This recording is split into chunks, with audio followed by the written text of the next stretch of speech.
Hello friends, നമ്മുടെ പുതിയ വീഡിയോയിലേക്ക് എല്ലാവർക്കും സ്വാഗതം. ഞാൻ ലക്ഷ്മി. എല്ലാവരും സുഖമായിട്ടിരിക്കണമെന്ന് വിശ്വസിക്കുന്നു. നമ്മൾ ഇന്ന് കാണിക്കുന്നത് ഇൻസ്റ്റയിലൊക്കെ വൈറലായ ഒരു ടിപ്പ് വീഡിയോ ആണ്. അപ്പോൾ വളരെ യൂസ്ഫുൾ ആണ്.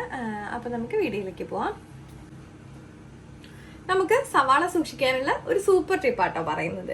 അപ്പോൾ അതിനായിട്ട് നമ്മുടെ സവാള ഇതുപോലെ ഒന്ന് കാറ്റൊക്കെ കയറുന്ന രീതിക്കുള്ള ഒരുപാട് ഇങ്ങനെ ക്ലോസ് ആയിട്ടിരിക്കുന്ന പാത്രത്തിലൊന്നും ഇട്ട് വെക്കരുത്.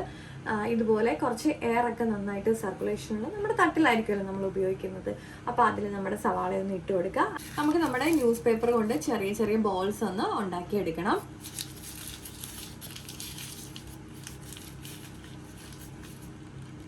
അതിനുശേഷം നമുക്ക് നമ്മുടെ സവാളയുടെ ഇടയിലൊക്കെ ഇതുപോലെ ഒന്ന് വെച്ച് കൊടുത്താൽ മതി.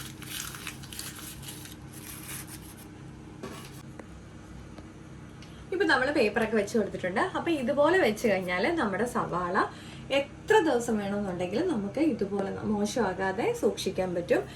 ഇതിപ്പോൾ നമ്മുടെ ചെറിയുള്ളി ആണെങ്കിലും ഇതുപോലെ തന്നെ ഇടയ്ക്കിടയ്ക്ക് ഒന്ന് ചെറിയ പേപ്പർ ബോൾ പോലെ ഒന്ന് ഇട്ട് കൊടുത്താൽ മതി. ഫ്രിഡ്ജിൽ സൂക്ഷിക്കേണ്ടത് നമ്മൾ പുറത്ത് തന്നെ ആയിരിക്കണം സൂക്ഷിക്കേണ്ടത്. അപ്പോൾ നമ്മുടെ ഇന്നത്തെ വീഡിയോയും എല്ലാവർക്കും ഇഷ്ടപ്പെട്ടിട്ടുണ്ടെന്ന് വിചാരിക്കുന്നു. അപ്പോൾ ലൈക്ക് ചെയ്യാനും ഷെയർ ചെയ്യാനും കമൻറ്റ് ചെയ്യാനും സബ്സ്ക്രൈബ് ചെയ്ത് സപ്പോർട്ട് ചെയ്യാനും മറക്കല്ലേ. അടുത്ത വീഡിയോയിൽ കാണും വരെ നന്ദി, നമസ്കാരം.